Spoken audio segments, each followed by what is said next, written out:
Hello! I am back, and I am now downloading the Myst.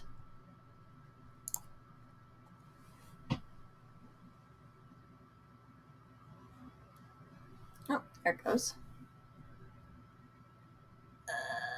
Library.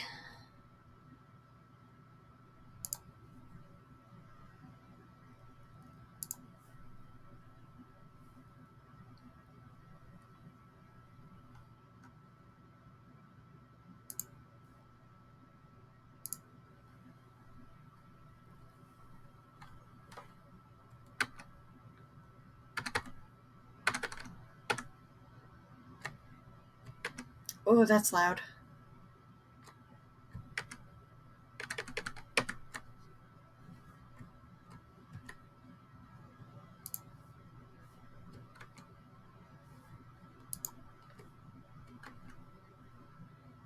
Oh my gosh. Hold on.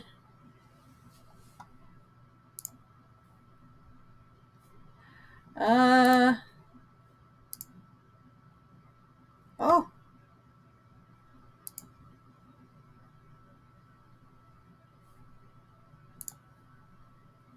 Is the 2021 edition of Myst. Not that it's a big deal, but that's where you will show up.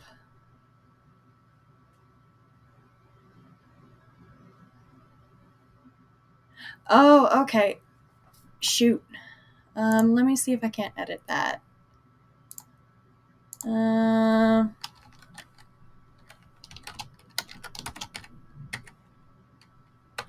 Yes.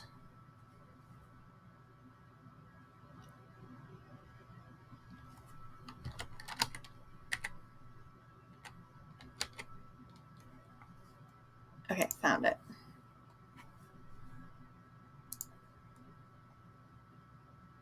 There we go. That should work.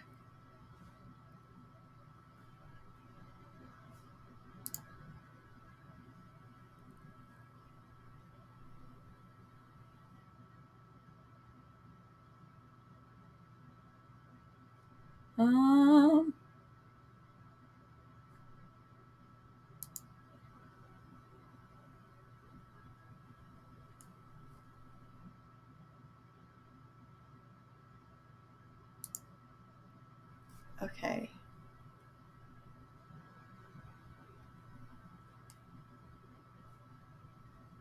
I'm pretty sure that will capture Myst.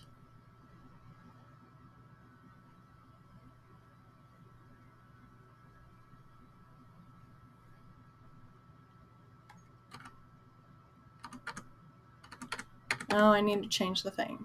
Okay.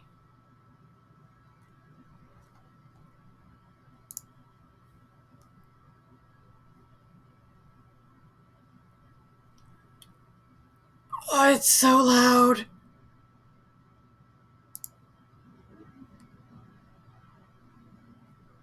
I don't know why it's not capturing that, though.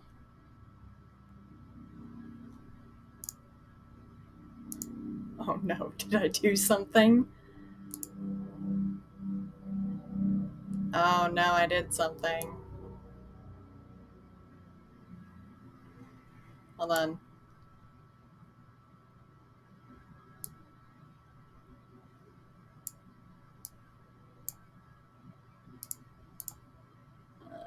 Oh boy.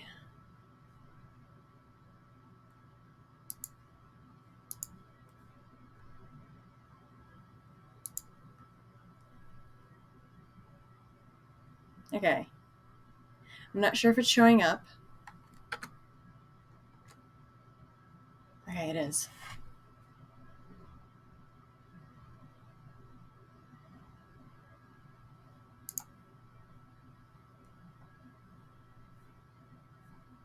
There we go. Okay.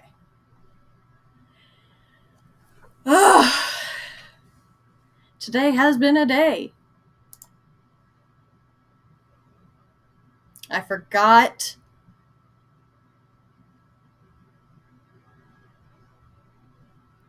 Forgot to look at the options. No game audio. Okay, hold on.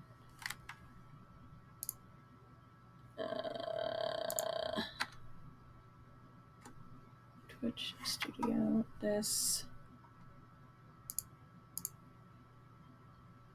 No audio for the gameplay, really?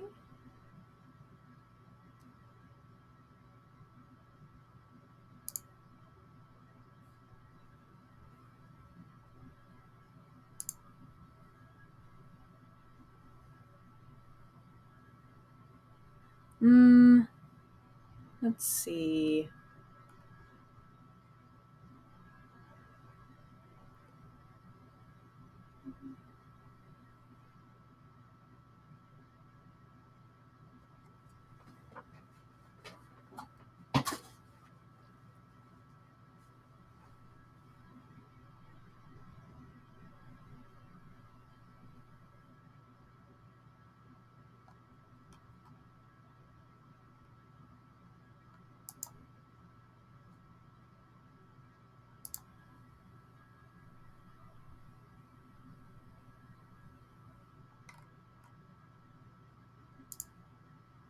Okay.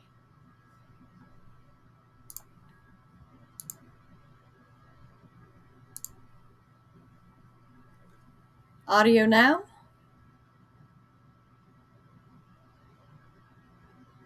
No, okay.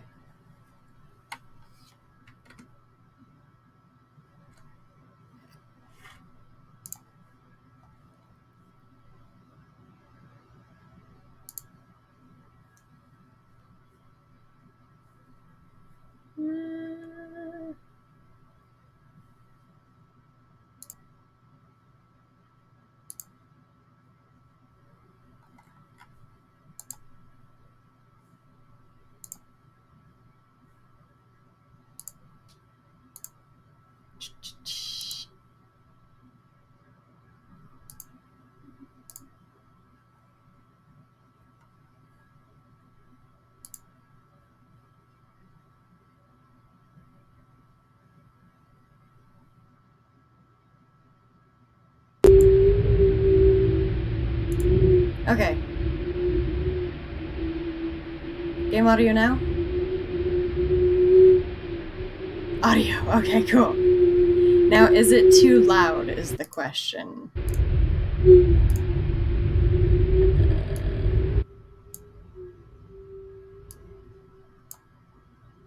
I have a feeling that it's going to be far too loud.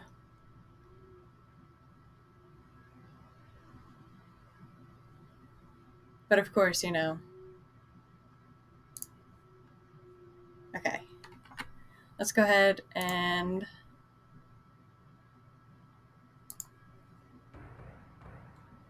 Okay. Is this too loud? Or is it an okay volume? Does it need to be too quiet? Okay. So it needs to be turned up. I realized the moment I fell into the fissure that the book would not be destroyed as I had planned. It continued falling into that starry expanse of which I had only a fleeting glimpse. I've tried to speculate where it might have landed. I must admit, however, such conjecture is futile. Still, questions about whose hands might one day hold my Myst book are unsettling to me. I know my apprehensions might never be allayed, and so I close, realizing that perhaps the ending has not yet been written. Ooh, a book.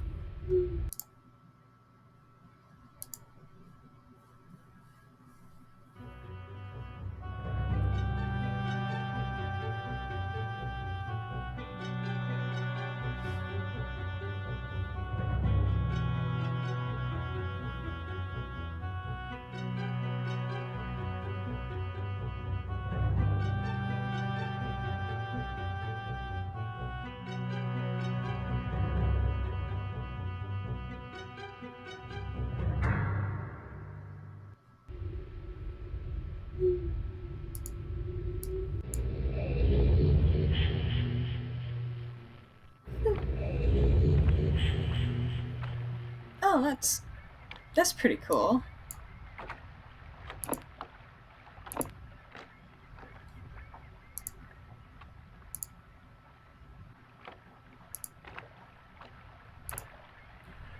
Ooh, these controls are janky, ain't they?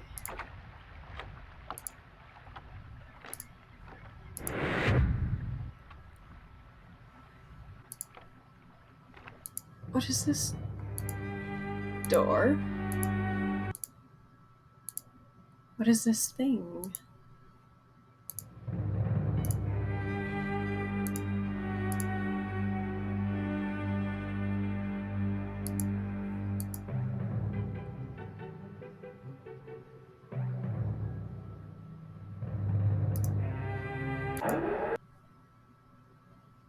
Oh!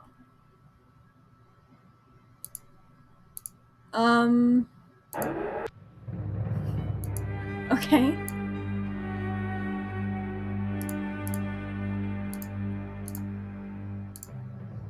The controls are a little weird, but most of the time,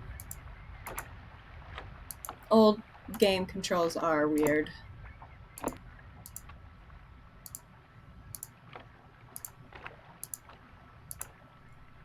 Piece of paper.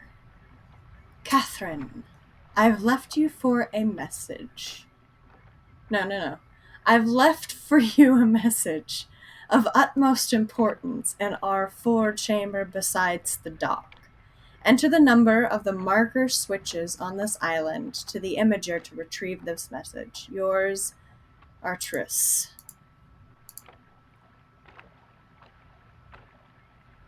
I'm not sure what that means. Of marker switches on this island into the imager.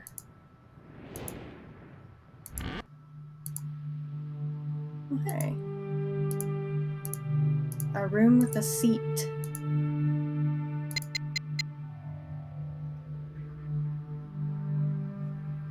What is this? What is this? Oh! There's buttons.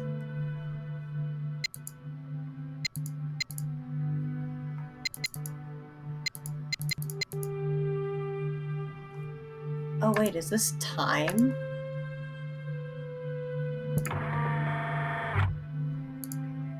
Why is that time?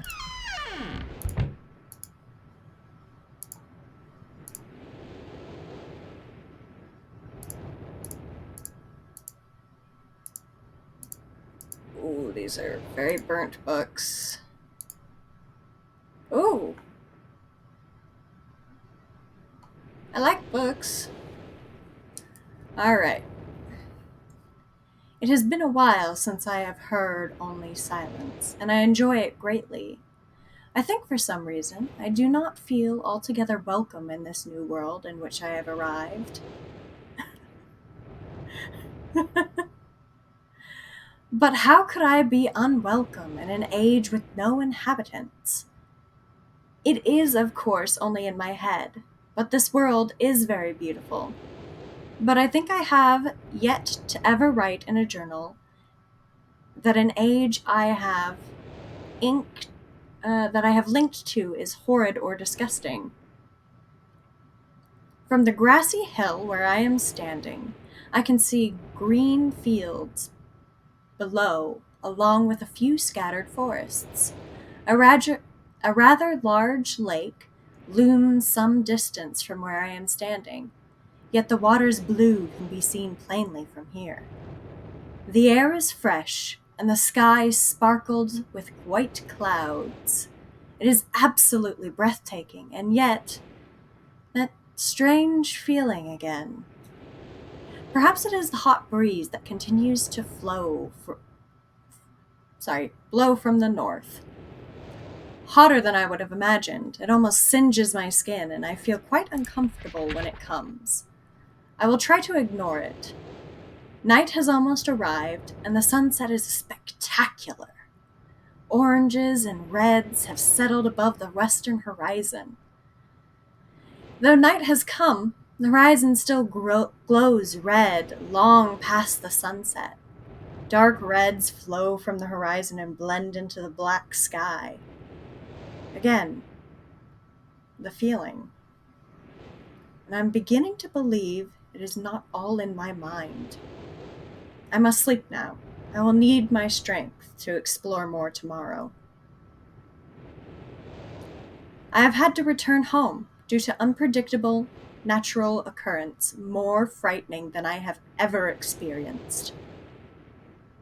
I was awakened by terrible shakings in the ground and explosions on all sides of me. Gigantic balls of fire were falling from the sky, and I immediately left in fear for my life. I must remember to bring a Myst linking book with me when I return, in case the one left there has been destroyed or damaged. I have returned to a different world than the one I left only 3 months ago. It has been transformed into a barren desert land with only gigantic craters scattered across the land to provide variety. Strangely enough, the small grassy hill where I spent my first night remains exactly the way I found it. Apparently, the falling meteors did not hit this area, leaving an oasis in the midst of this horrible desolation. The hot wind, I remember, has turned it into a rather pleasant breeze, which is at least one improvement. I fear it is the only improvement.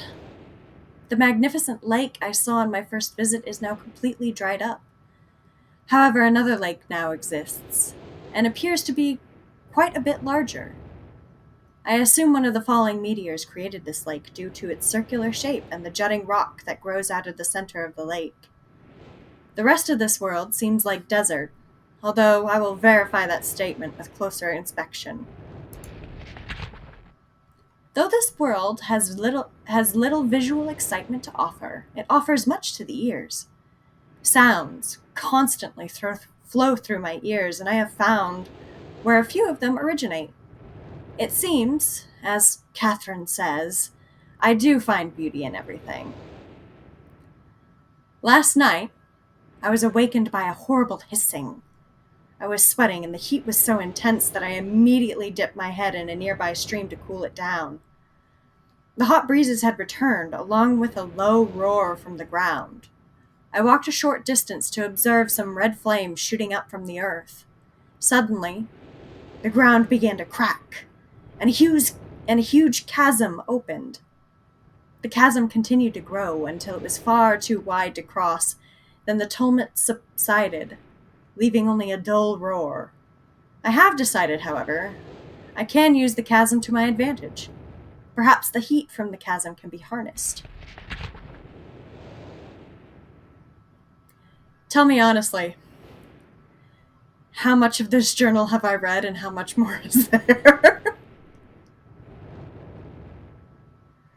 I don't know if anything in this journal is actually useful for me, but about 25% in this journal. There's like 4 journals, aren't there? Oh boy. Still, this provides you a lot of insight into the game. It's very, very cool. I have no idea what some of the things he's talking about are, but... Oh, wait. Is the chasm that he threw the book into the chasm that he's explaining now?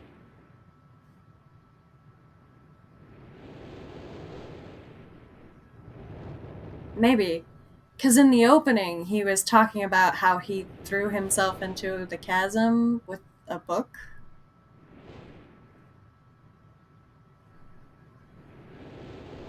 I don't know. I was paying somewhat attention to it. Even as the chasm has ripped into the surface of this world, it has opened up a whole new world to explore.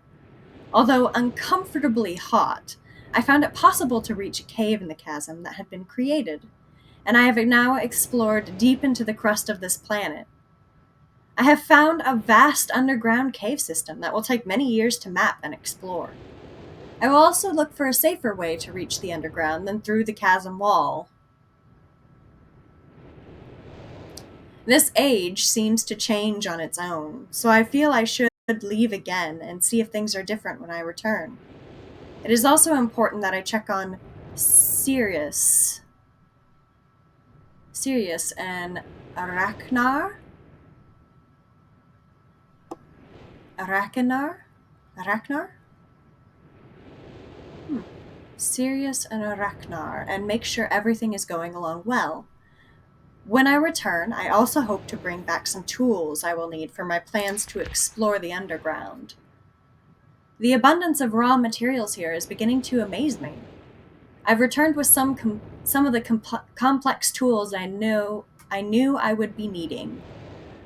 I assumed I would have to return for more basic materials, however. It seems as though I will be able to find everything I need here. No, okay. I assumed I would have to return for more basic materials. However, it seems that as though I will be able to find everything I need here. Of course, iron is abundant, but I have also found titanium occurring naturally. I am all the more excited to begin work. Everything is set, and I look forward to tomorrow. My raw materials are all here. I think I will be able to have most of my additions to this age completed within 1 year.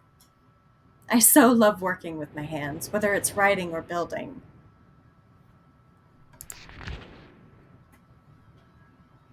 Well, and I have decided 3 meters is not enough support. Amazingly strong. A bomb. To be one of my most prized inventions. I am would have never imagined it to come together. I doubt. Could possibly work with 14 instead. Completely fatigued. I am so happy to have tomorrow. I am leaving today in order to bring back Sirius and Arachnar.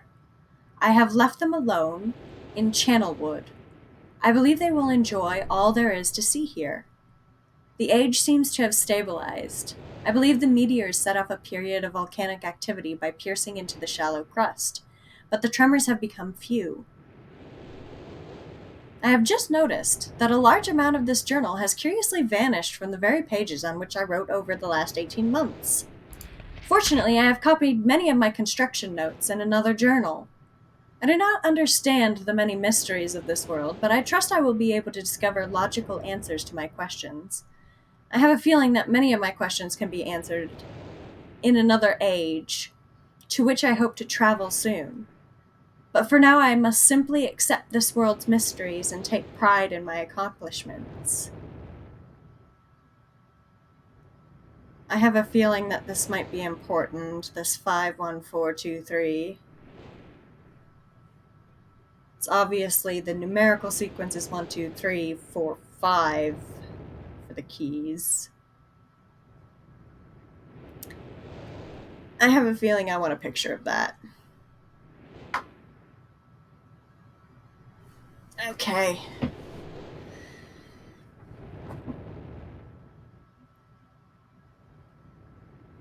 Now the question remains.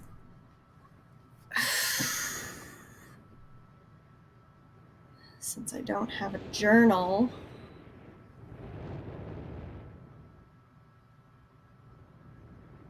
okay. There is going to be a lot of note-taking required. Yeah, that's kind of why I like to take pictures.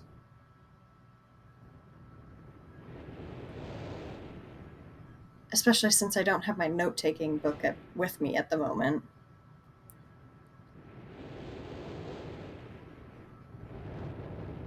But if I take pictures, I should be able to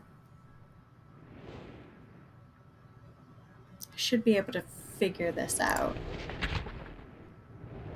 Oh, a geographical map. Looks like we've got all the heights, highs and lows and everything. That's nice. And that seems to be the end of this journal. This is the green one. I started with the blue. That might have been a mistake. All of these books are destroyed. So I'm assuming... Okay.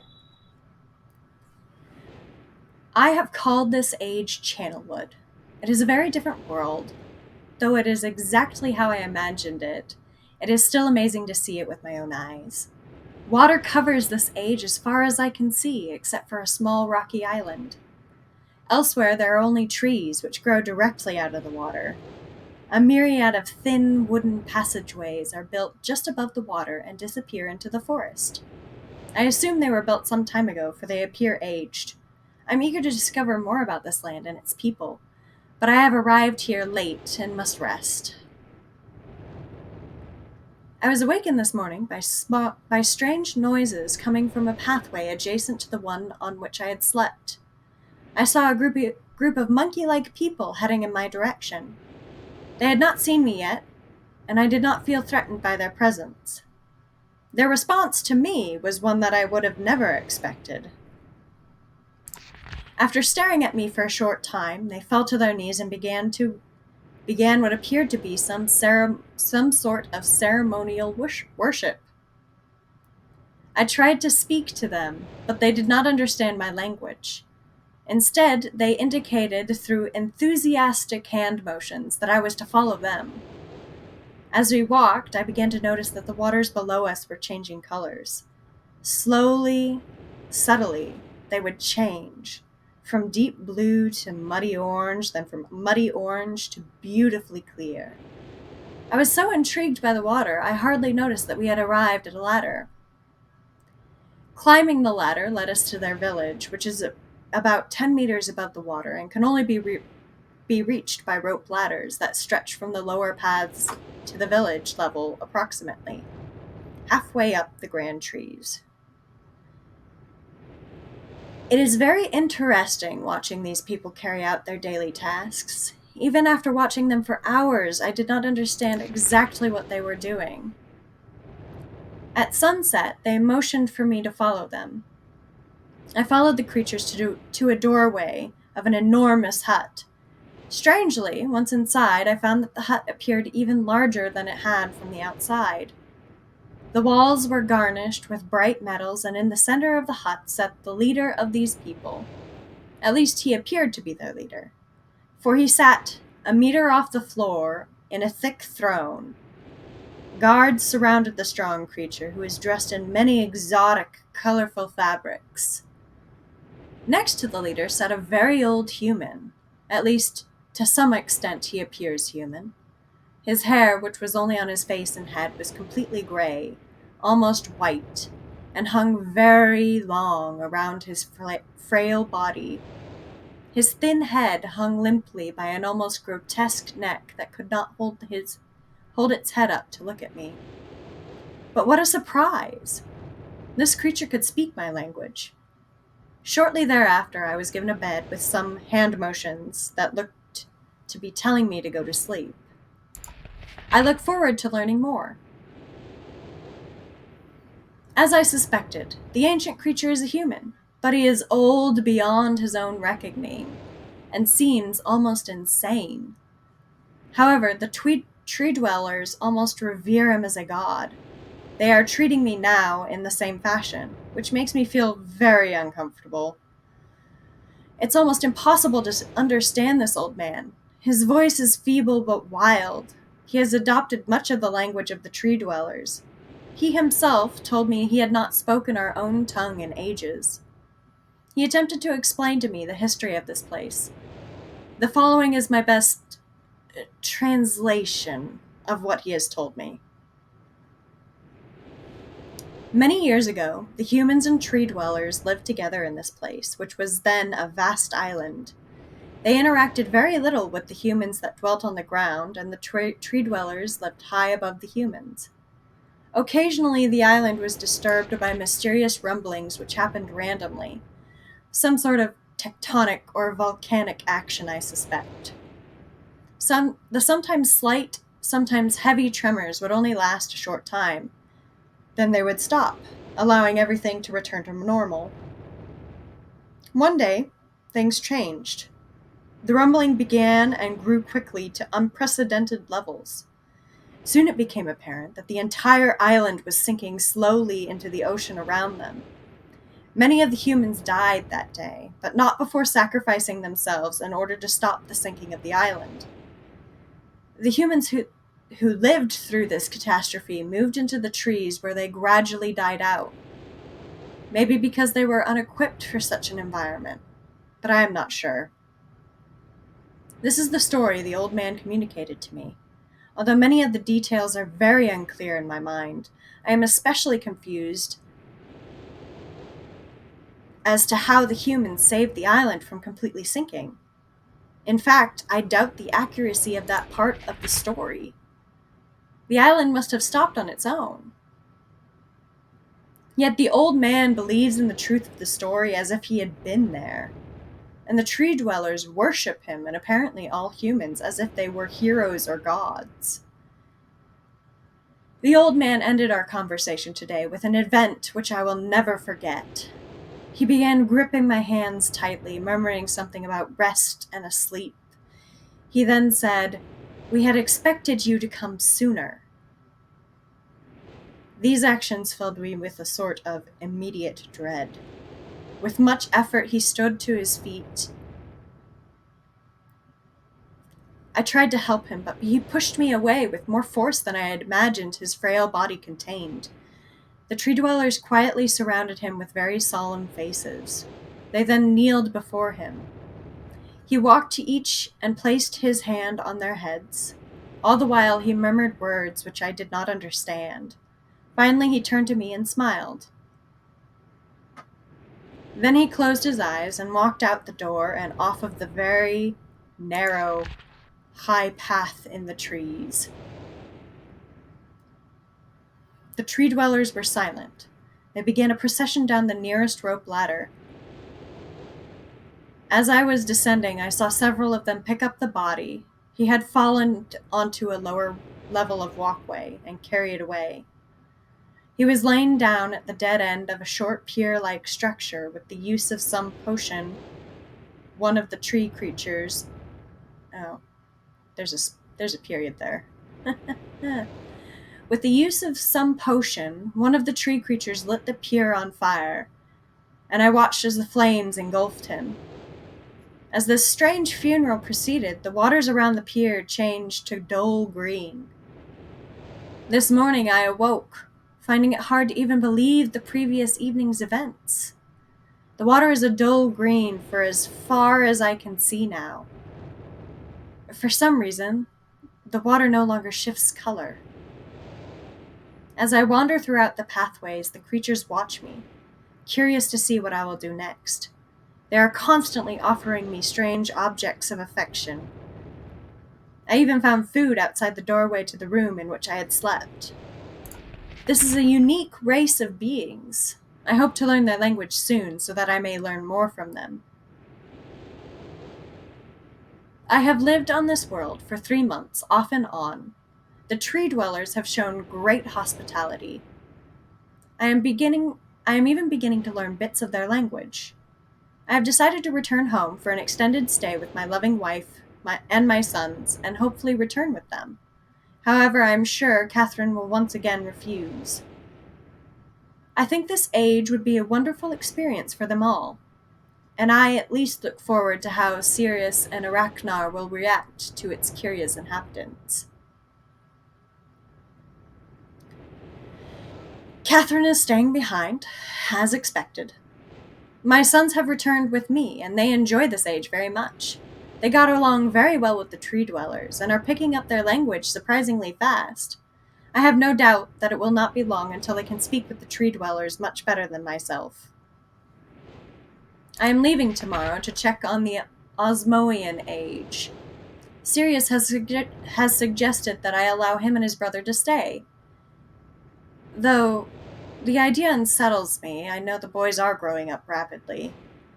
The hospitality of these creatures is such that I could think of no better place to leave them alone for a short while, so I will consent to their request. I warned the boys not to take advantage of the respect of the tree dwellers, the respect the tree dwellers have for their ideas. They seem to understand my warning, and I have faith that they will follow it.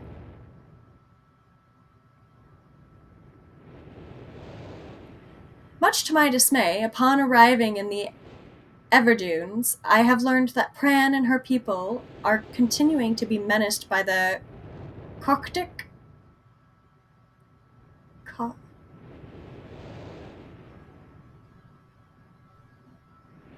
Coctic, yeah? Is that an I?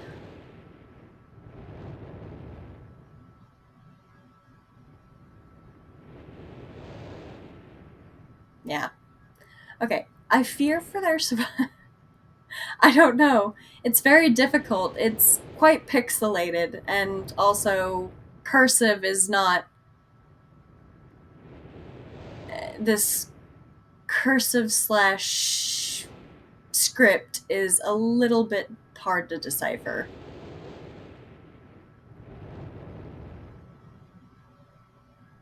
Maybe it's Choctic. I'm not sure if it's a K or a CH. Well, I know it's a CH, but. Or a CK, maybe?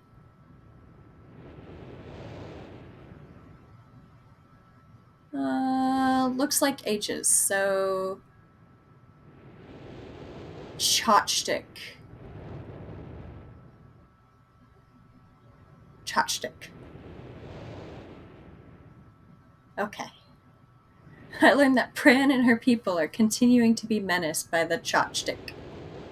I fear for their survival, and plan on returning to her shortly after checking on Sirius and Arachnar here. See Everdune's journal for more information. After watching Sirius and Arachnar, I see that they are handling things very well, and I think I can put to rest any fears about leaving them in Channelwood again, and for a little longer time.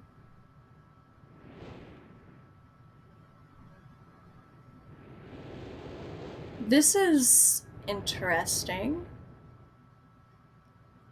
Red and blue this time.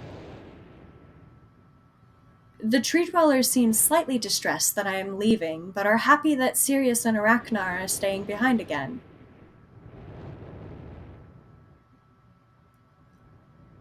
I have been gone for over 3 days, and have been to many different places. I had to tell Sirius and Arachnar about Pran's death today, and they were visibly shaken, although they only remembered her from their childhood. Catherine has suggested that it would be wise for Sirius and Arachnar. You know, I have a feeling that I've been saying his name wrong. AchEnar. I don't know why I went to Arachnar. Archnar.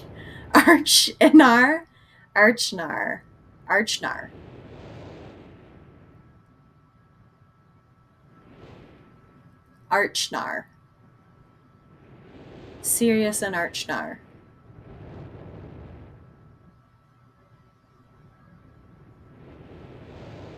Catherine has suggested it would be wise for Sirius and Archnar to leave Channelwood for a while. And I have to agree. They will be returning with me when I leave again. I have told my sons that they will be returning with me in 2 days. They spent the entire night telling me of an adventure they experienced in my absence, and it was rather remarkable. It seems they constructed a boat with the creatures and traveled some ways out into the surrounding waters. I enjoy hearing them talk excitedly of their adventures, and I am reminded of my own adventures as a child. I finally understand why the tree dwellers have been giving me their many inks and insisting I write with them.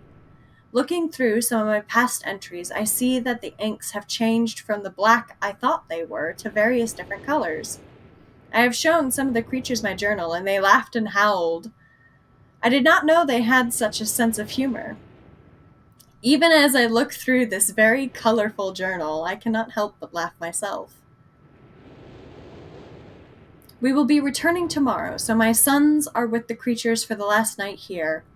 They have told me they would like to come to Channelwood again, and also asked if they can visit some other ages alone. Though I will have to think over their request, I believe they have proven to me that they are trustworthy and responsible. Catherine will also have to help me decide whether they are ready for travel alone. For now, I must give my farewells to the creatures, for I do not know how long it will be until I visit this age again. Future Bridge. Oh, there's supposed to be a bridge there, eventually, in the future.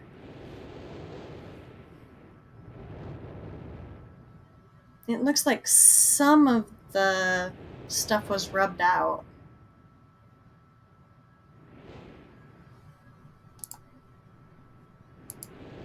It's quite a nice journal.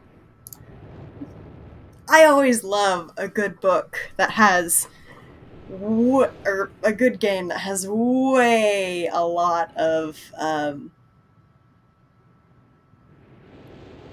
lore, maybe? A lot of interesting things.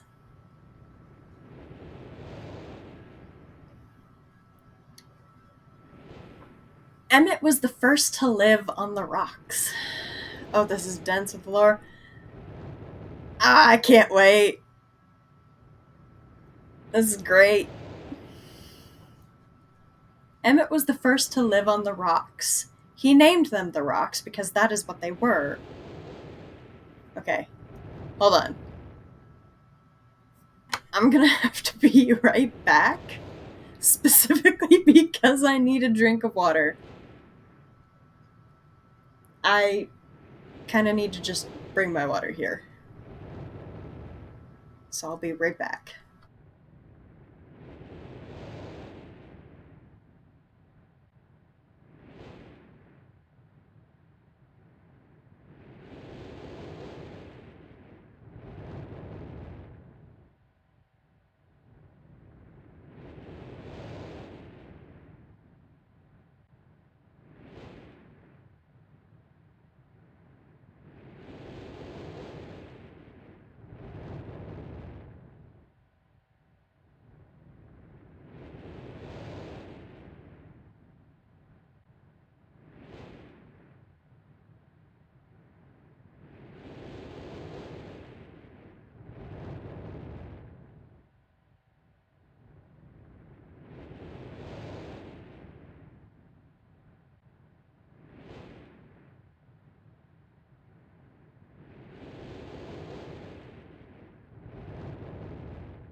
Okay, I'm back. Alright. And now I can continue to read. Alright. Emmett was the first to live on the rocks. He named them the rocks because that is what they were, a group of sharp rocks clustered together in the middle of a large sea. This is where Emmett lived. He enjoyed his life.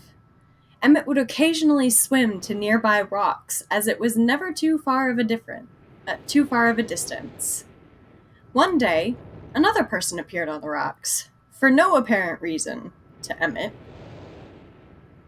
Emmett named this new person Branch. Emmett and Branch quickly became friends, swimming and hunting for fish together often.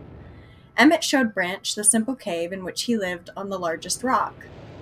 Soon, Branch discovered a place where he decided to live, also on the same large rock. The sun always shone brightly in their world, and the water was always dazzlingly clear. allowing them to see almost to the deep ocean floor which surrounded them. Though the sun always shone, it was never too hot for the boys. A light breeze always came from the north and cooled the area down. One day, while Branch was swimming and having fun in the water, he noticed another boy swimming. Branch brought the new boy to Emmett to find out what to call the new boy. Emmett said the new boy should be called Will. Will was soon a part of the group, and all three of the boys swam and enjoyed their perfect world. At least, that is the story I was told when I arrived today on the island. Emmett, Branch, and Will were surprised to see me at first, but even before the night ended, we were all becoming good friends. Today, the second day on this newly created age, a strange thing happened. It was not so strange to me, but the three boys did not understand what was happening. While I was relaxing under a large tree on one of the smaller rock islands, it began to rain. It was a nice rain that lasted for about an hour in the morning. I explained to the boys that the rain was not harmful, yet they obviously still feared it. Before going to sleep tonight, I told the boys I would leave the following day. I told them that while I was gone, I would make a surprising change in their world. They didn't understand. Not that I expected them to. I still do not fully understand what happened today. I was experimenting with the art, testing the limits of the rules as dictated to me by Father. I attempted to create a boat by writing it into the world. I thought everything was planned correctly, yet somehow the boat had become gripped by the rock and broken in half. Although this test did not turn out how I had hoped, I have now answers to a few of the questions my father never answered. As for the boat, I can see the boys enjoy it anyway, and with that I am pleased. They have played in it all day. Even though the boat cannot move, I have enjoyed studying from it. It is a much sturdier platform than the jagged rocks. In the course of my observations, I have learned some very interesting things regarding the solar system of this age.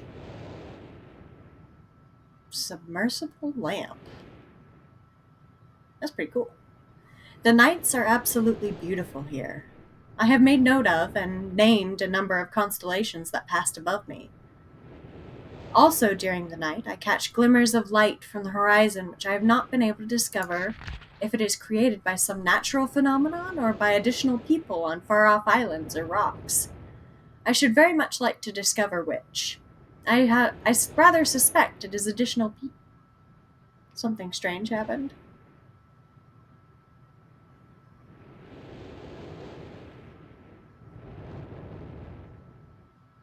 The game capture is frozen? What?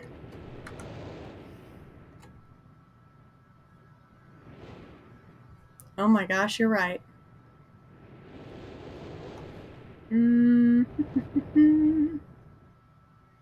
But not my camera.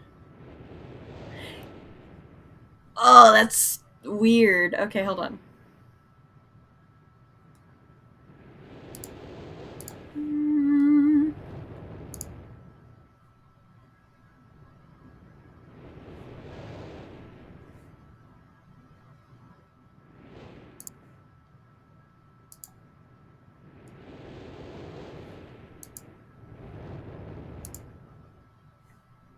Okay, that didn't do that.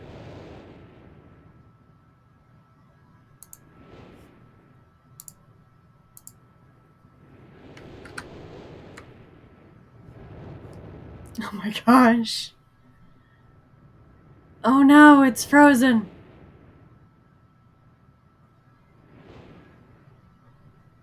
Okay, seems good? Okay. Awesome. Okay.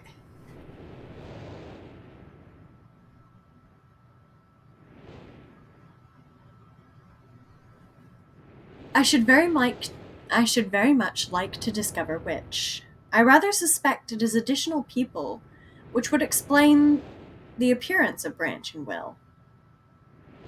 The rain today was slightly heavier than usual. Just when the boys were getting used to the light rains, a small storm arrived.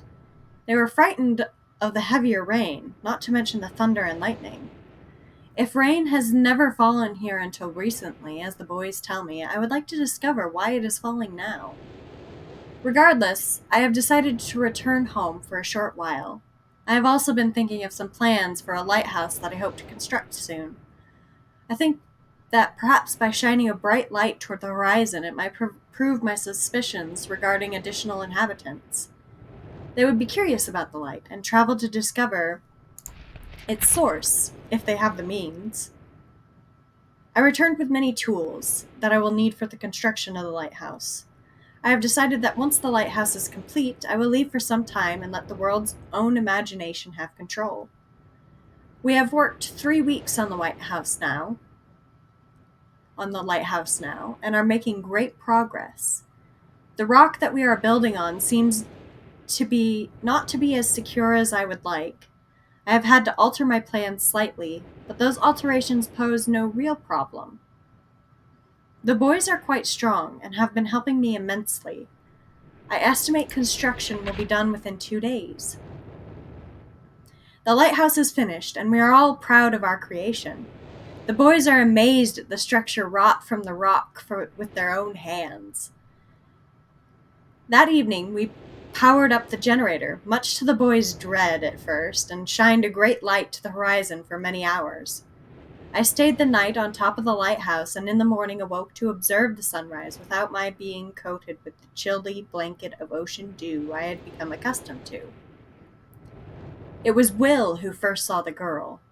She was swimming not far from the boat where Will was getting ready to hunt for fish. When Will noticed a man not far away from the girl, Emmett was very pleased. Then Will noticed a man not far away from the girl. Emmett was very pleased to meet the additional neighbors. I feel pleased to leave this age. I have set in motion events that have nothing to do with writing or the art, that will have a more profound impact on the world than I think I could have ever written. I think... Oh, isn't this the map of the island? Part of the island? Is this island all the ages mashed together?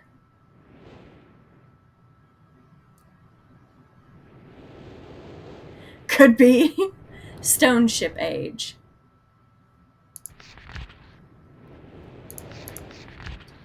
I think of it, this age, as a gift to myself that I will wrap up and open someday in the future, only to discover that it has changed so much that it indeed is a surprise. Besides, I have yet another new age that awaits me. It seems I'm going to need some way to travel underwater in this new age, and so much planning is in order. It has been 10 years since I left this age, which I have since called the Stone Ship Age. Upon returning, I cannot believe the changes that have taken place. The original 3 boys have grown into adults, and there are many new faces that I do not recognize. Branch told me that it has not rained for 7 years, and the cool breezes are back again. They are all very content, and have been serving me with new foods and showing me new materials that they have discovered. It even seems that they have found gold somewhere. I see it in many forms around the island. My lighthouse has been kept in perfect condition, and it looks as though they have tried their very best to keep it so. Yet I noted that the entire rock it was built on has sunk approximately 40 or 50 centimeters.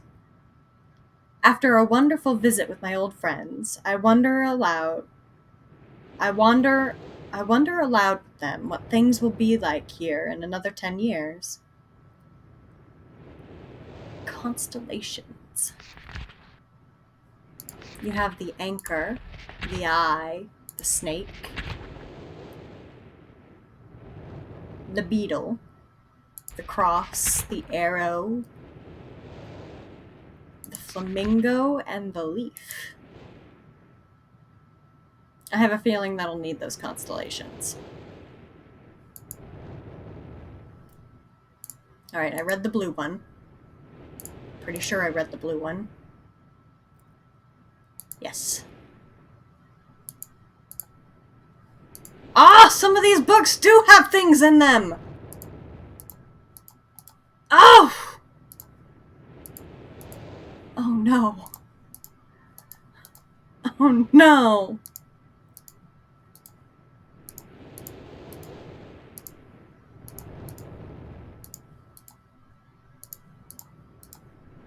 That means that I have to look at every book.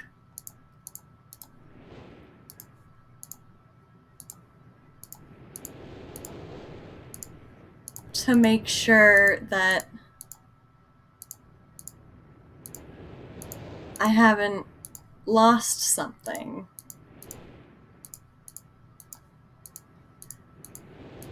Or haven't, you know.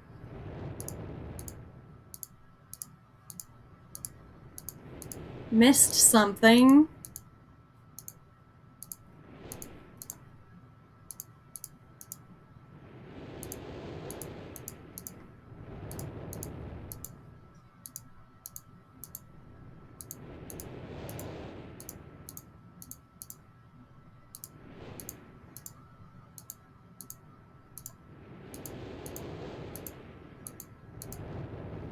Oh my gosh. No.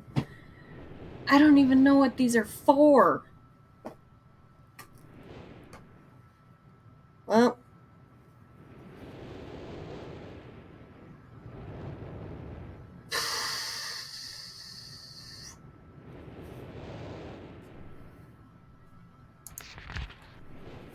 I'm assuming these are gonna be important.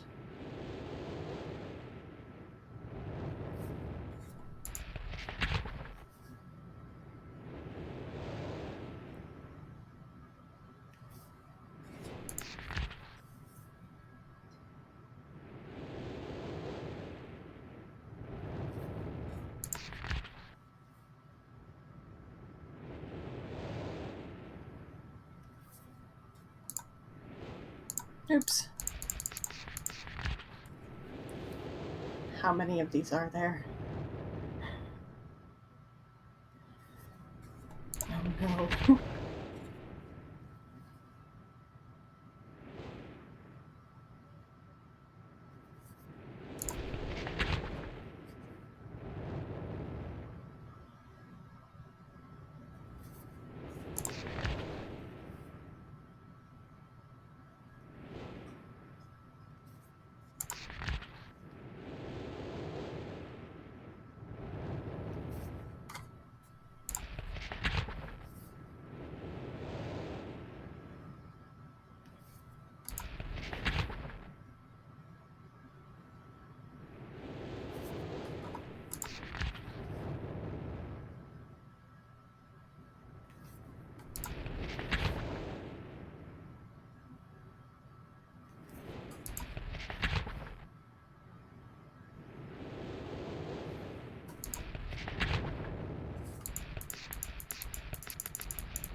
Oh my gosh.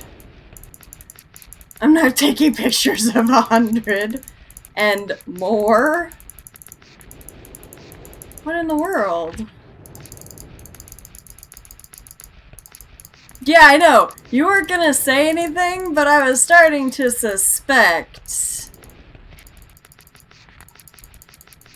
Oh no. There's 300 of them. I'm not taking 300 pictures. I'm just gonna have to come back to it.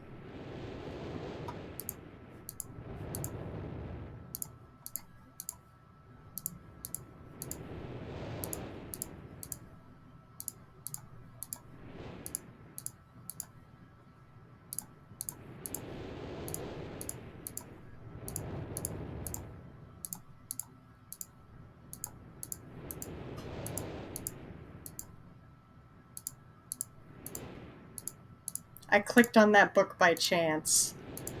But there's no way in hell I was gonna copy 300 pictures. Okay, the last book. A gear.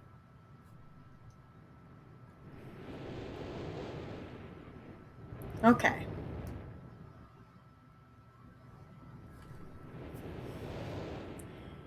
Before arriving in this age, I was determined that it would be a journey to a world very different from my previous adventures.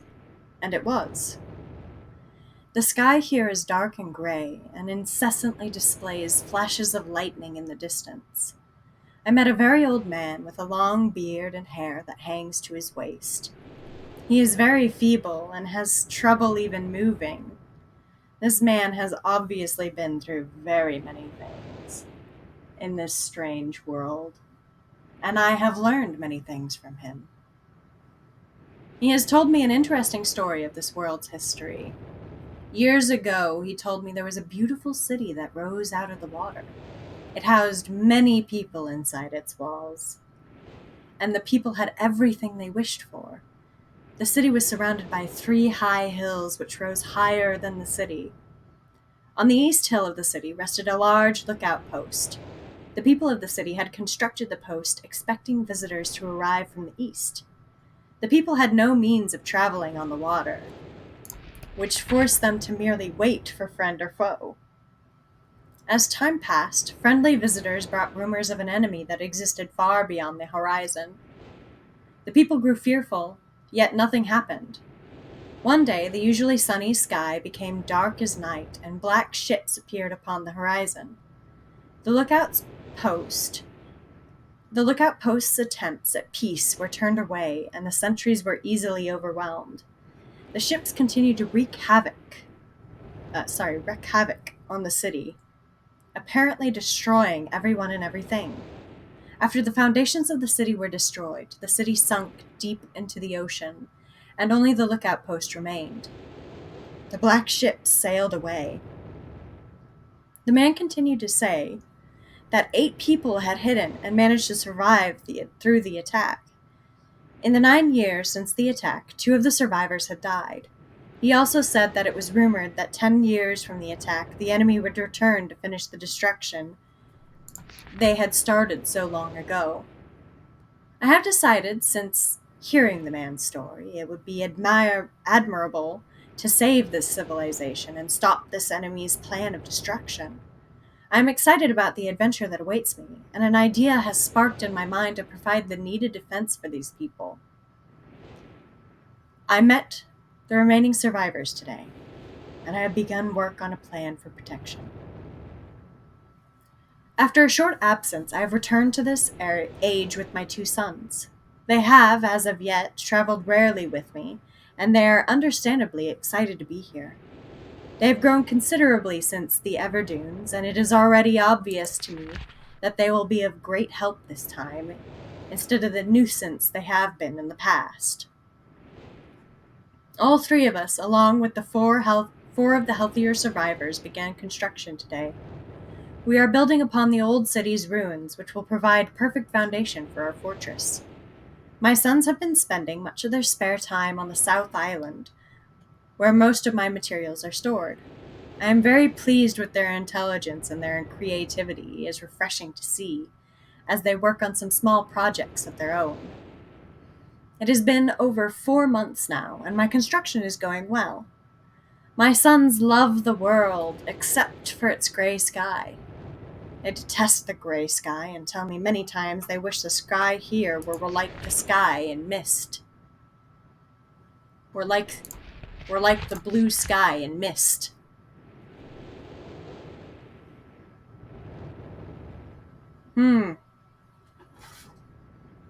Like the blue sky in Myst, eh? Title card. Spicy. Hi. What you doing? Are you being a nuisance?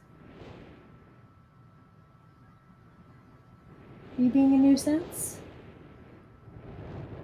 Yes.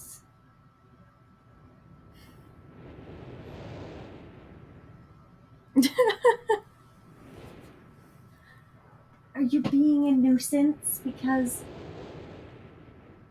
you haven't gotten a treat?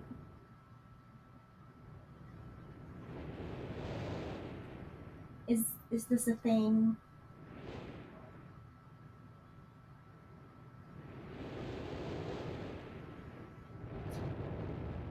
Whatever you do, darling, don't knock over the lamp. I've already fixed it once. I don't want to fix it again. Okay?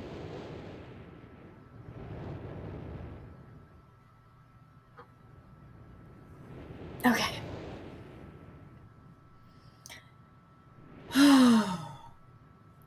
The old man I first talked to tells me that the enemy is due in 4 months.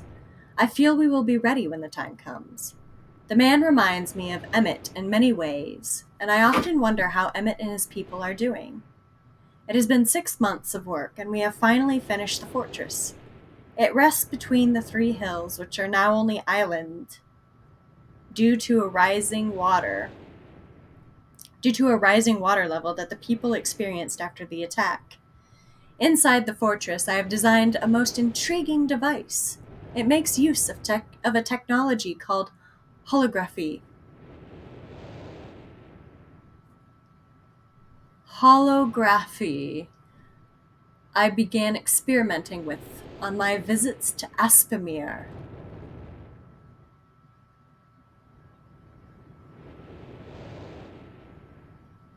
It will be working in a couple of days after I compensate for some small miscalculations. This holographic device will enable the survivors to learn to use the fortress. The enemy is due to come soon, and I trust the fortress will provide sufficient protection for all of us. The black ships have come. Their attack was substantial. Their weapons have been stopped, and it appears that they have turned away in defeat. I could not help but smile as I watched the boats leave.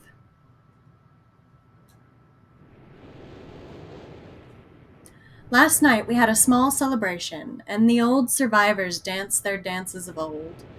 My sons did not understand why the sky had not turned back to its original blue. The old man told them that the storms would never end until the enemy was destroyed. I assured my sons that a blue sky was not worth the risk of death, and they seemed to hear me. I have had a healthy adventure and have begun work on a new book. Once again, I must leave a familiar age in search of a new universe. I have begun. But first I will have an extended time with Catherine, who I miss very much. I must also return to the people of Tide. I believe in my travels I have found a substance that will ease the pain of their bone ailments that they have long endured. I hope to return to the mechanical age one day and find the population growing and my fortress still strong.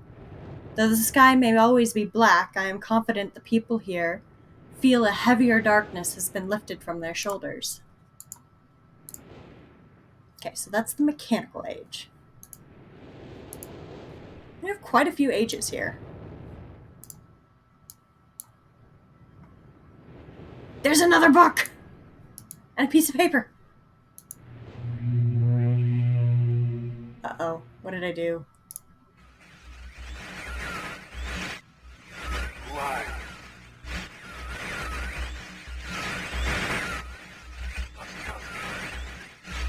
Bring me a red.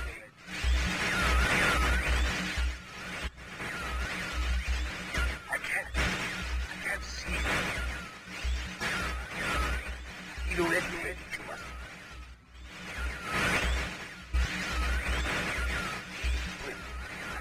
Make a break.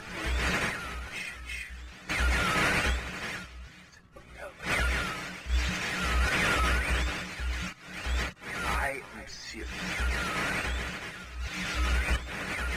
Give it up.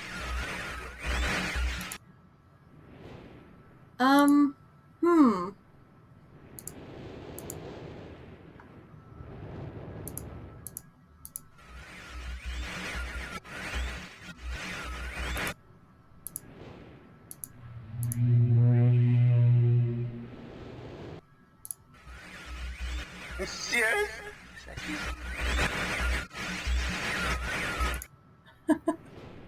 I'm not sure what that is, but okay.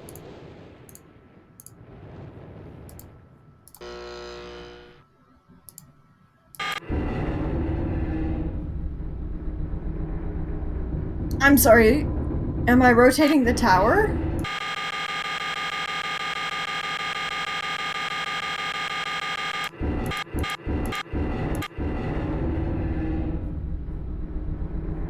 I don't know what I'm doing. I don't know what I'm doing.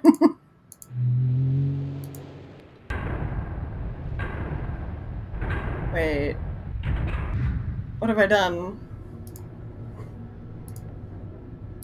Oh, hey, look! A little,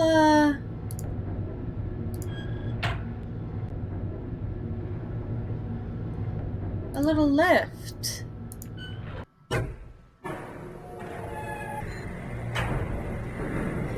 I can apparently go to the library.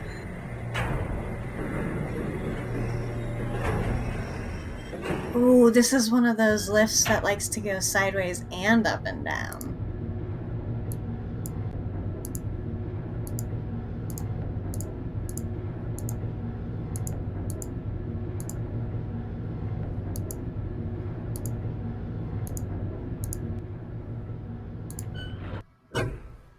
Okay.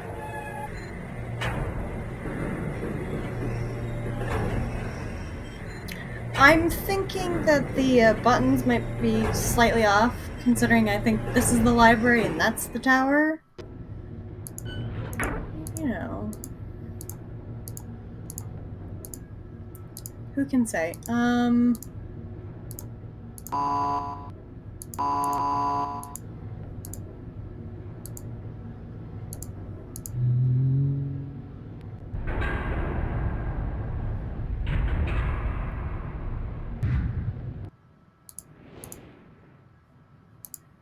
Okay.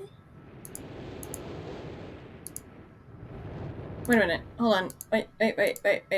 Turn back. What is this?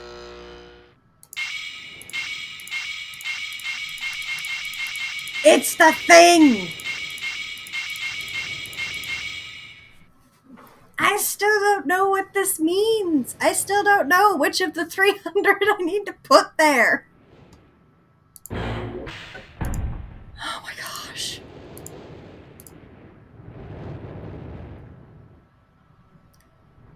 Wait. Isn't that a ship?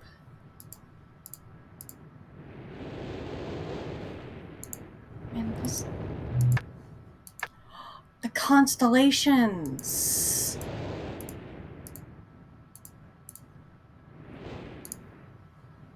I'm pretty sure that some of the constellations were, something.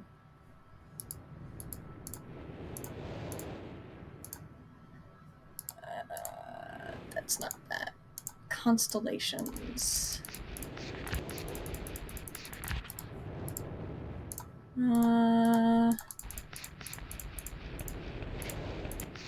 In this one. Okay, I'm gonna take a picture of those, though.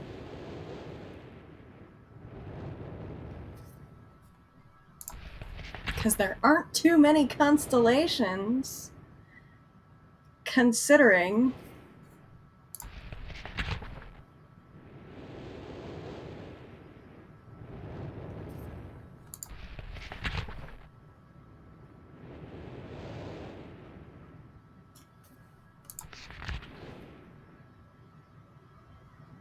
Although I do think that I'll probably have one puzzle to start puzzling out everything.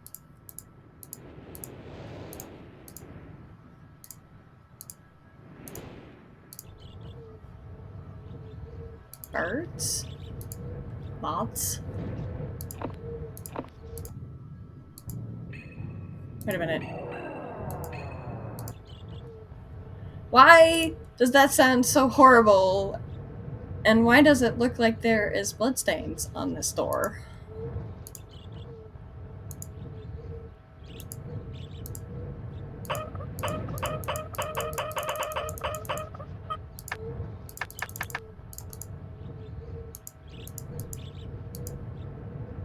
I can't swim. Oh look, a cabin.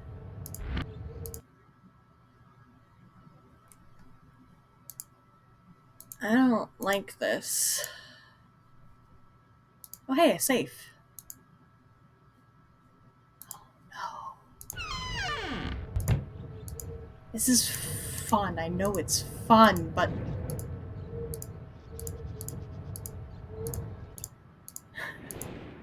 I have no idea where I want to start.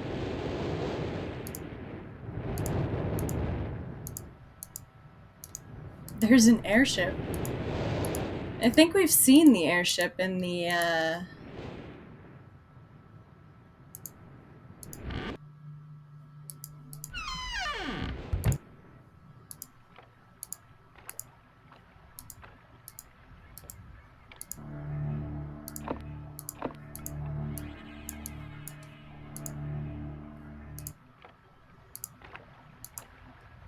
Ooh, sometimes the sounds sound really bad.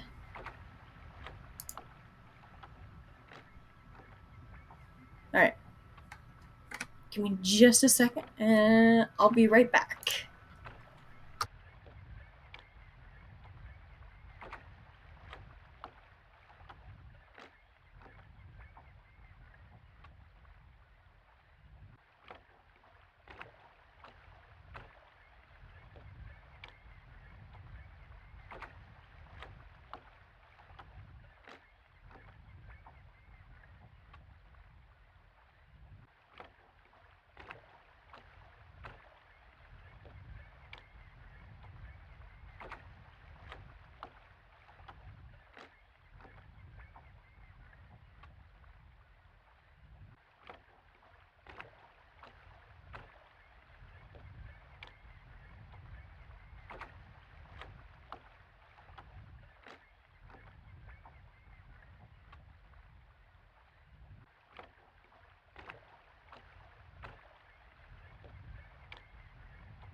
Alright, and I'm back. Alright. Now this is a room.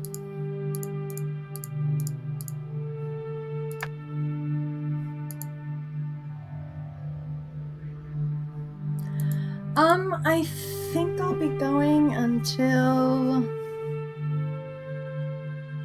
I think I'm going for a little longer today. It's about 10:15 now. So I think probably about until 10:30. I've still got a few things to do, make lunch for tomorrow and all that, so...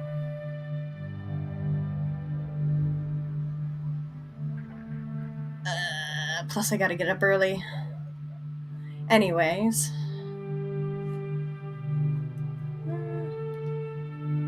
You're right, maybe 10:45, give myself another 30 minutes.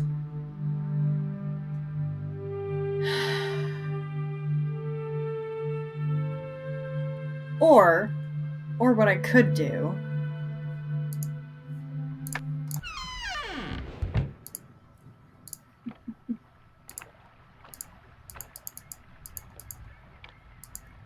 this boat looks pretty cool, and it looks like the boat in the stories. This island, and it has the green water. Wait a minute. What was that? Is that a dragon?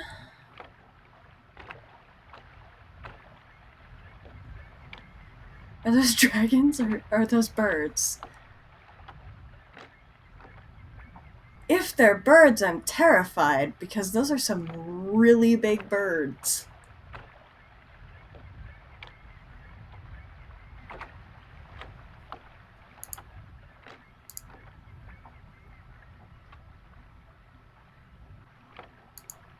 Sound effect sounds like seagulls. They could be seagulls. It sure looks like dragons, though.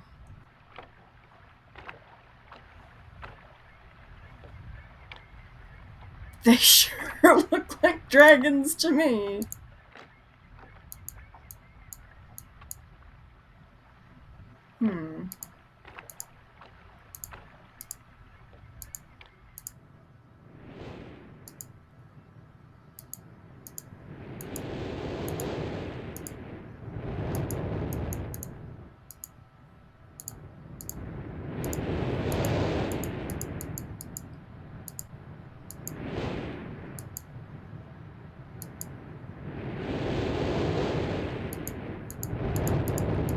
Okay. This is something I can grab, but I don't know why I would want to grab it. Considering.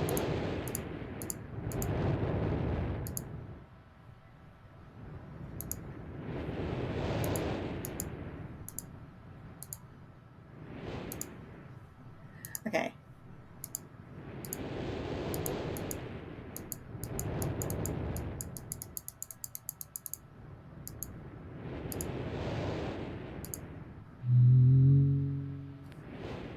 Now, these might have to be done in order from the book, maybe? I'm not sure. Let's pull up the pictures that I took. Okay, it starts with the anchor.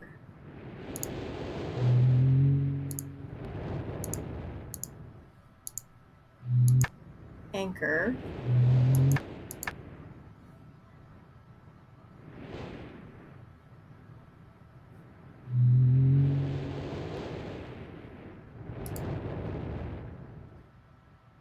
Then the eye.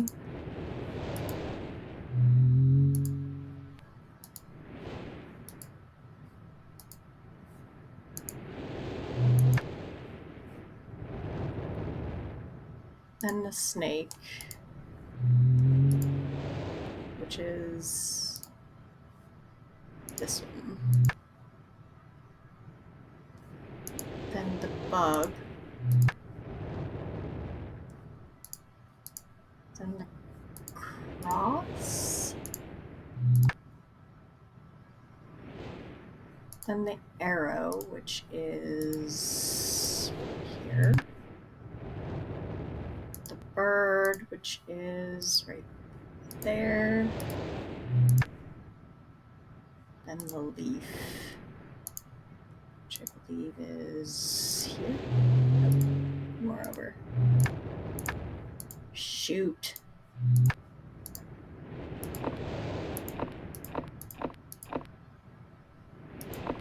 Okay.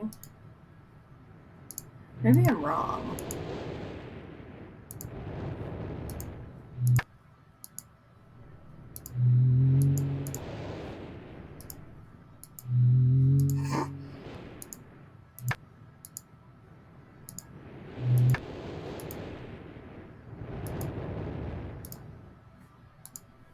I do not envy the old days in which there was very much not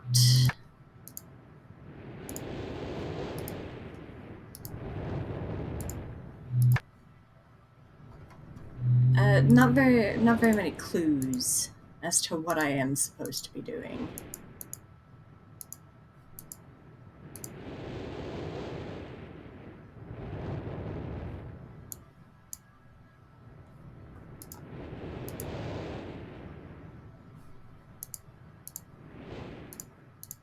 I know in this library there's a bunch of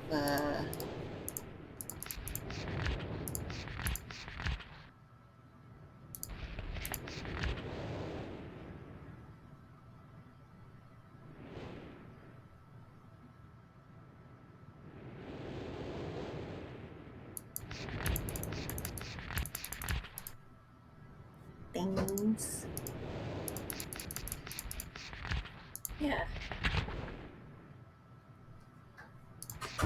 Like this. That was a thing.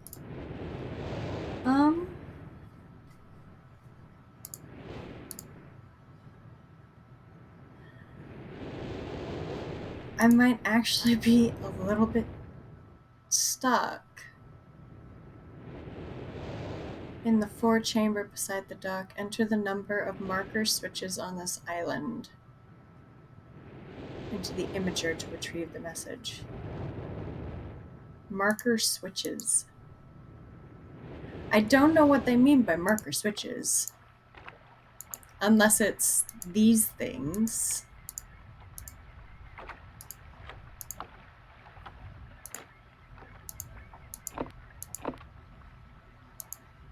Unless that's what it means by marker switches.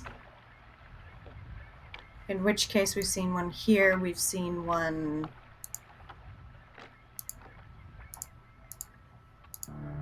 two.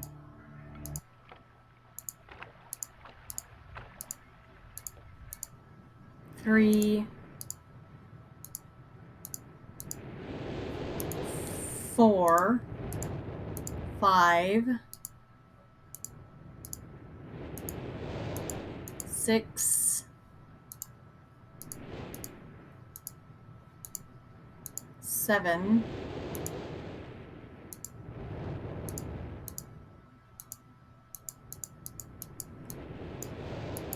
Ooh, a tree.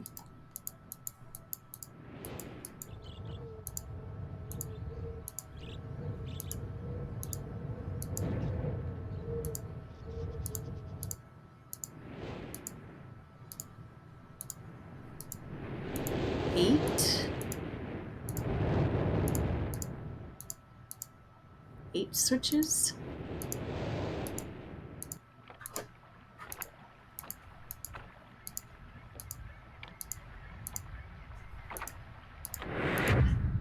And I think this might be like the control room.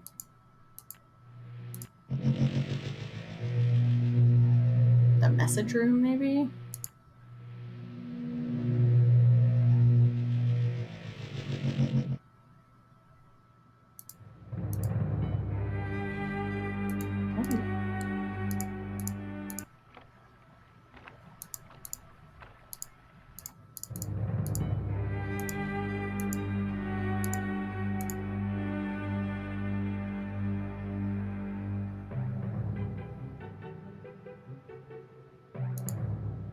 47.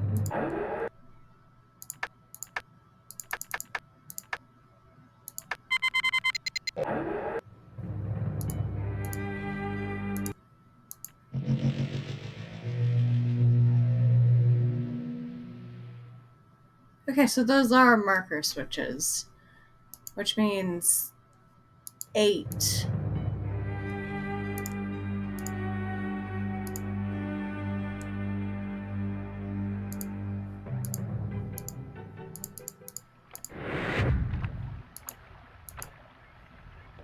There are 8 so far.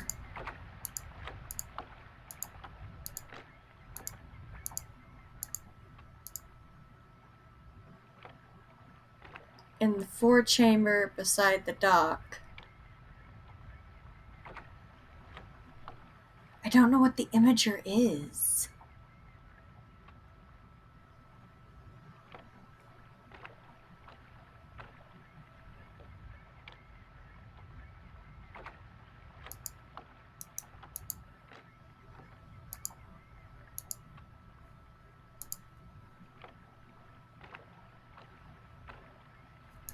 What is the imager?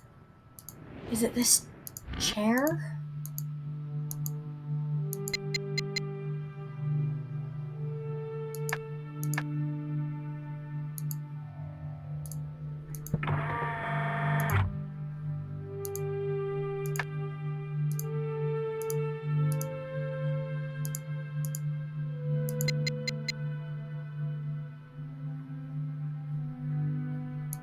Oh, these are constellations. I see.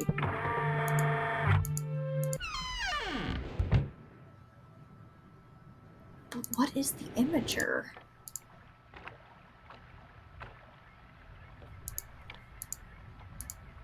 Is the imager just this thing? If so, oops.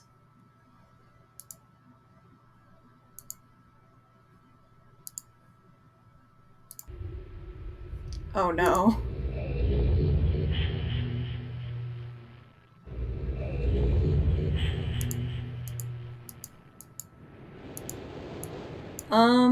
I don't think this is an auto. Oh, okay.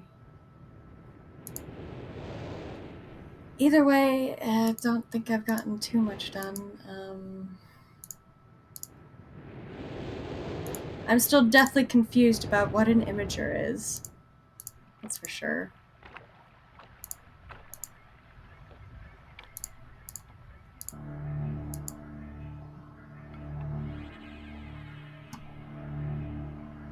Yeah, I didn't think about that. I don't know how to save, actually. Is it just...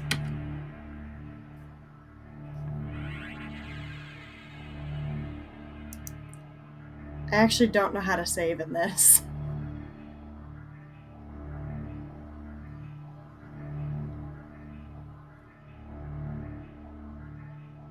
Which might be a problem, actually.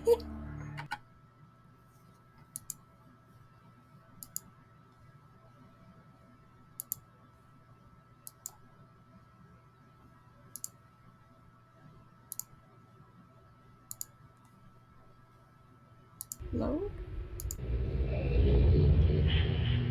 I don't know how this works.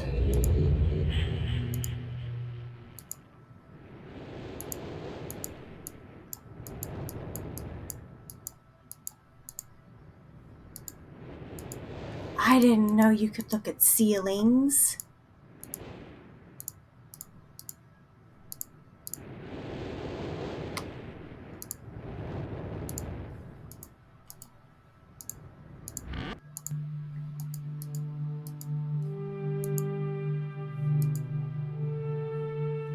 Stars! You can see some of the constellations he was looking at.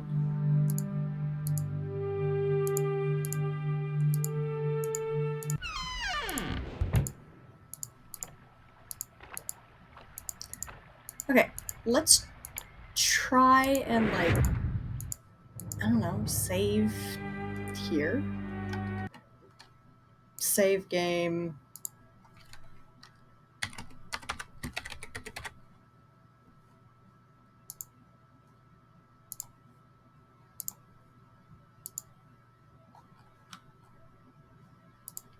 Oh, okay, I see what's going on.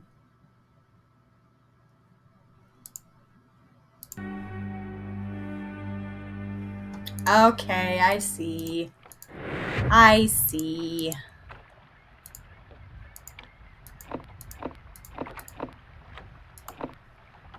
You know, I wonder what happens if I just flick all of these switches without...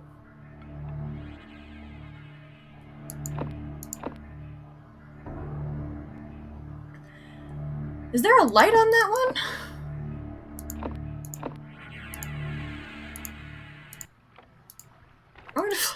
I'm gonna flick all the switches. Why shouldn't I flick all the switches?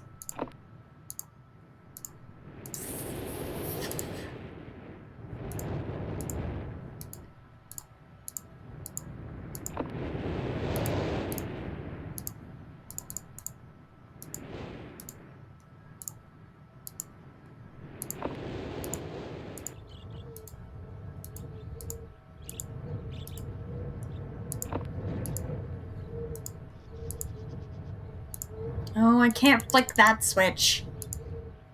It's annoying.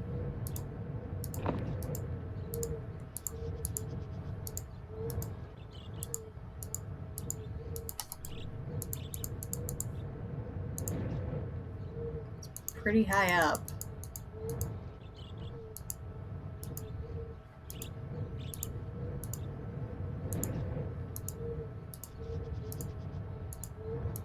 Okay, I can flick most of the switches, but there are switches that I cannot flick.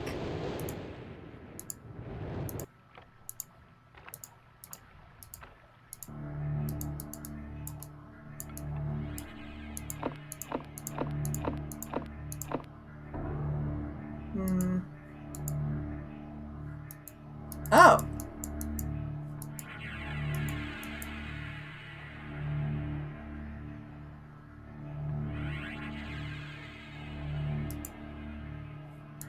You know, I bet this is all the same world, but all of the story pieces are mashed together in this world. And we're just trying to find our way through it.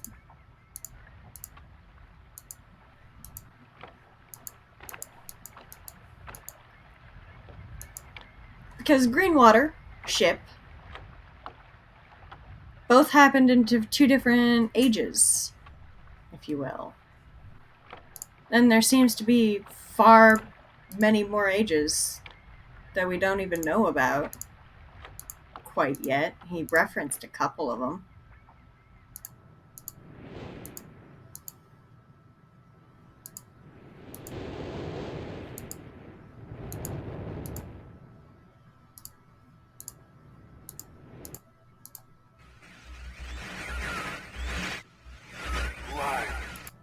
Who am I? I don't know. Serious? I don't know. Wait a minute. Did they mean like 8 as in 8?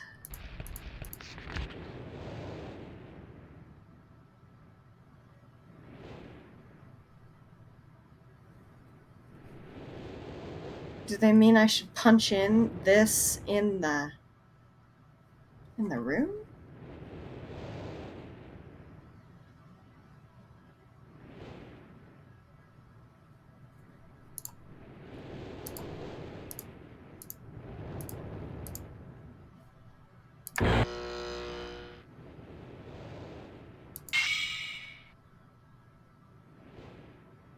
Two, three, four. So these two. Space 1, down 1, over 1. 2. Skip 1. 1. Diagonal.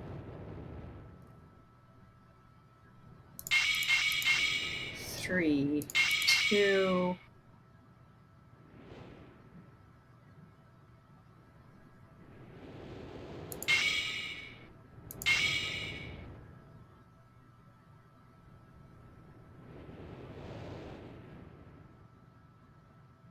skip one.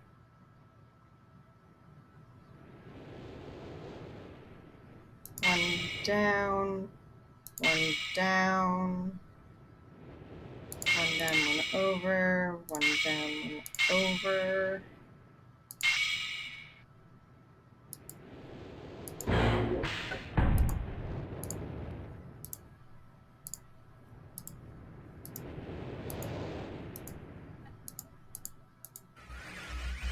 Sheriff? I don't know what he's saying. Why? And transmissions. Those are the only two transmissions I can think of. That's the only 8 I know. Unless you're talking 1, 2, 3, 4, 5, 6, 7, 8.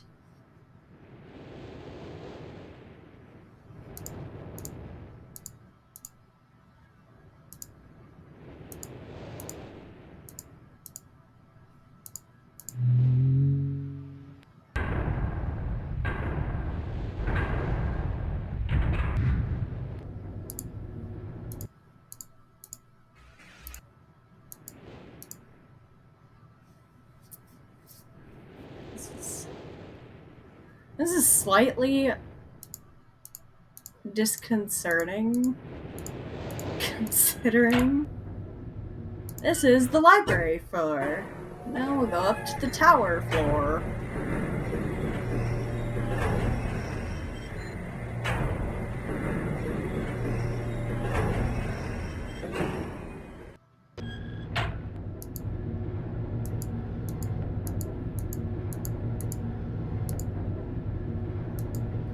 Oh. Wait a minute.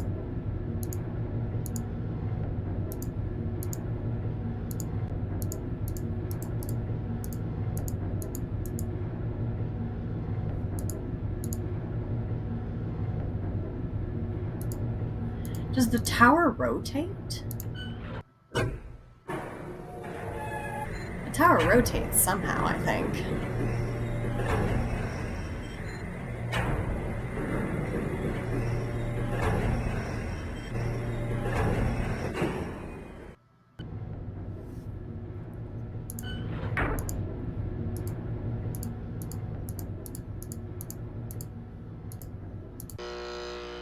Oh!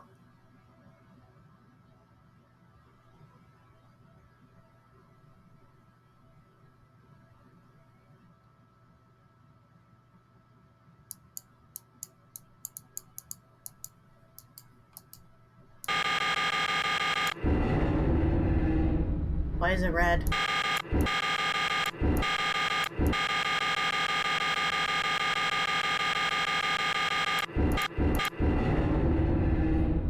I guess stop it on the red one and see what happens.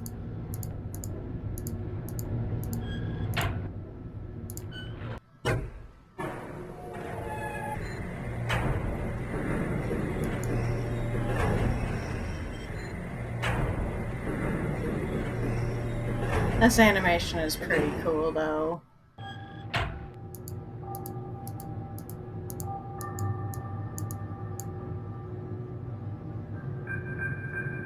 Oh.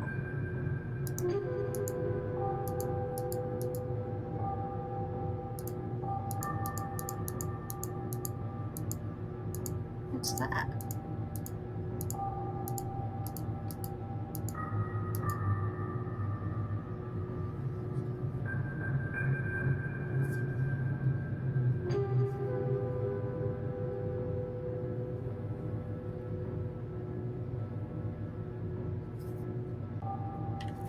Okay. Oh.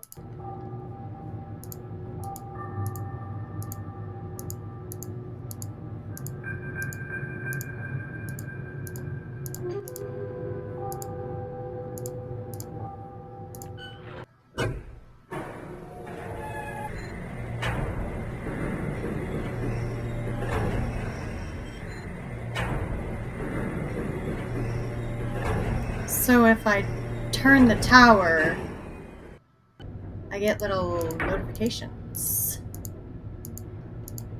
Or little, okay. I'll take a picture of that as well. And then there's another one here.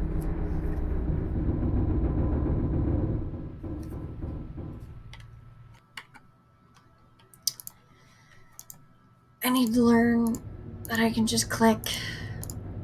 I don't need to hit escape.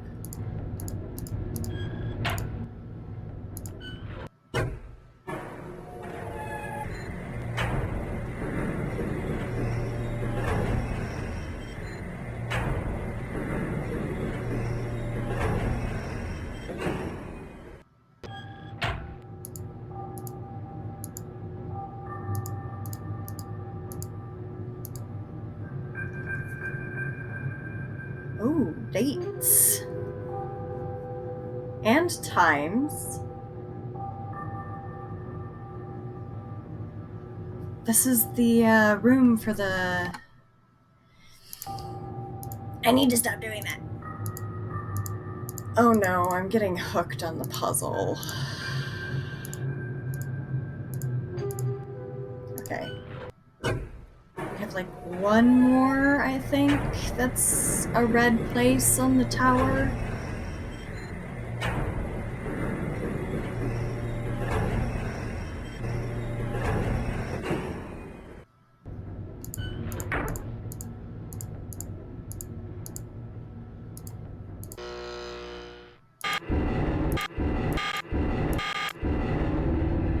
Maybe 2. Or 3.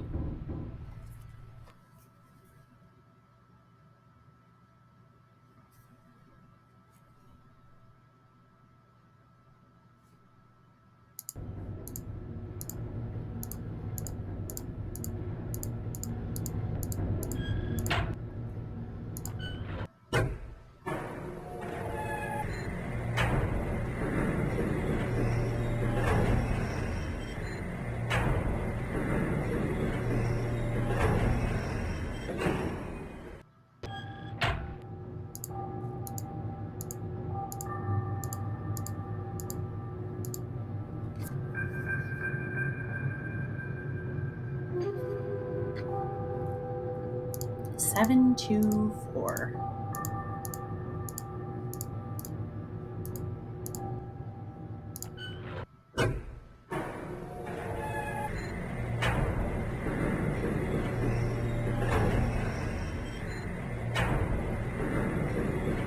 Is the tower being like a pinhole camera?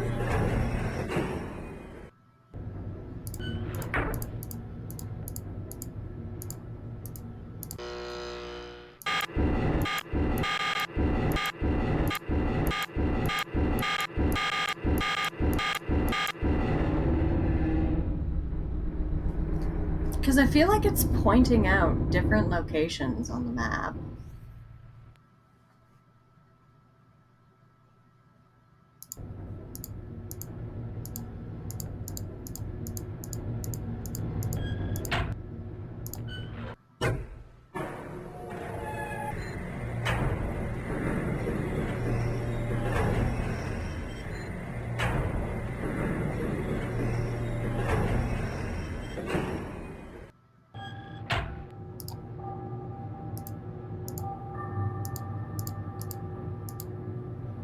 $59.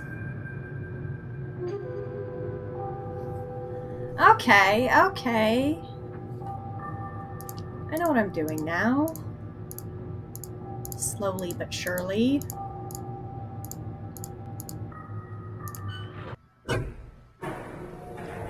I'm probably missing something, but, you know, it'll be fine.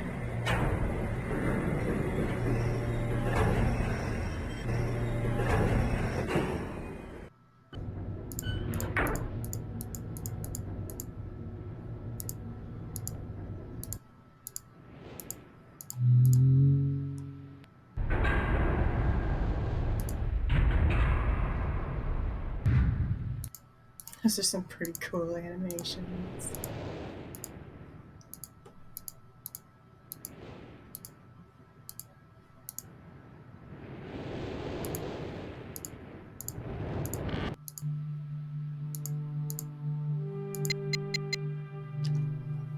Okay.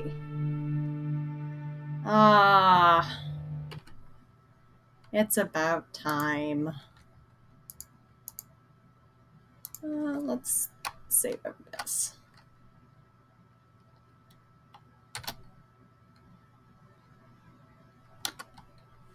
Chair.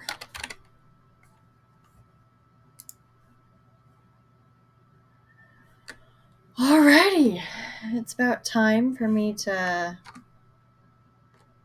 hop off a bit. Yeah. But before I do,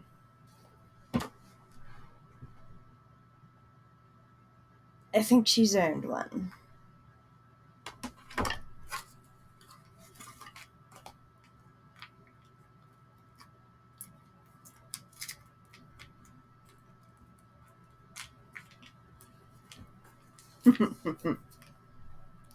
Come here, baby.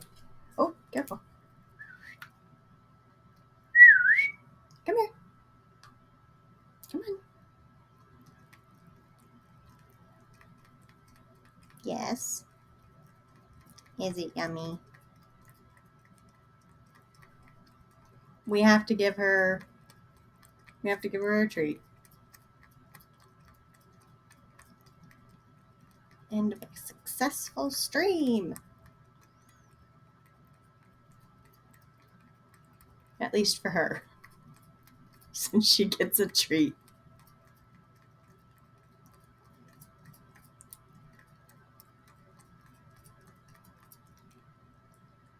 She's been very helpful tech support.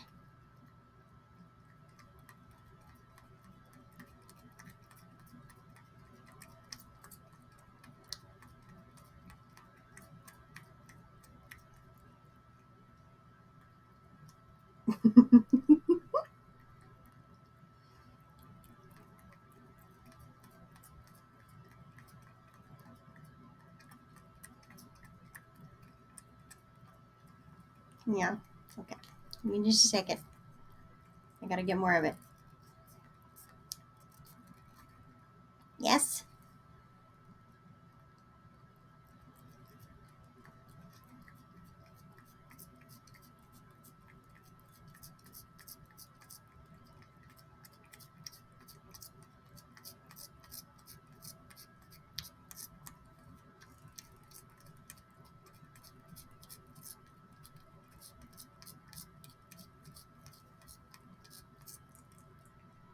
She heard me fiddling with it.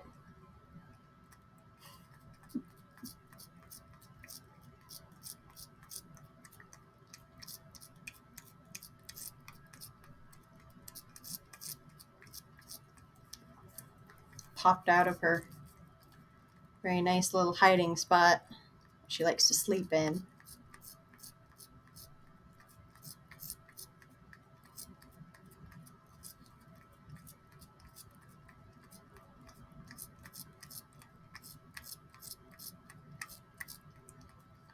Okay. Yes, yes.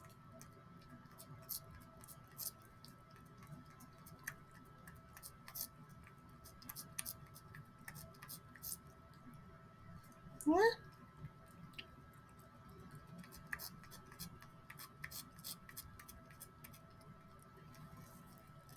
Alright, let's get the last little bit out there, yeah?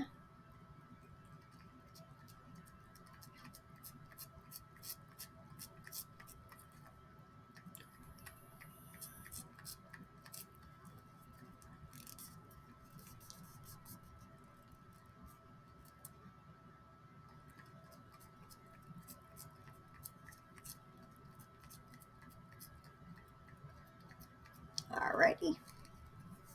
That's all the treat there is.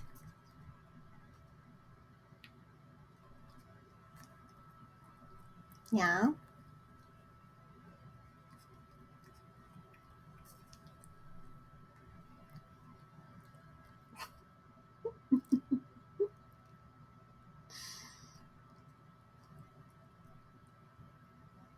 Yes. Yuki. Yuki's some good treat. Yes.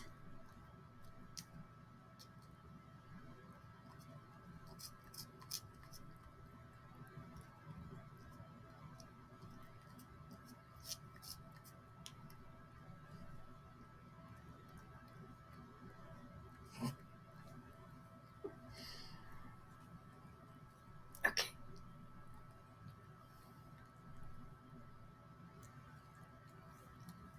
Yes.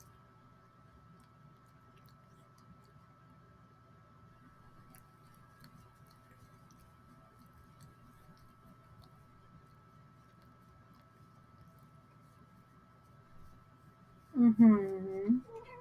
Yeah. Okay. You having fun?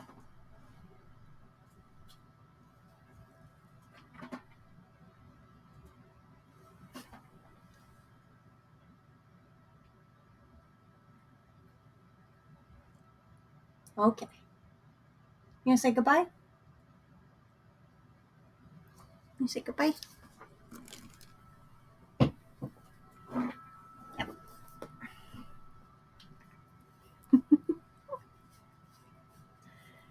She says, nah, I don't want to say goodbye. I just want to leave. Alrighty, guys. Good night.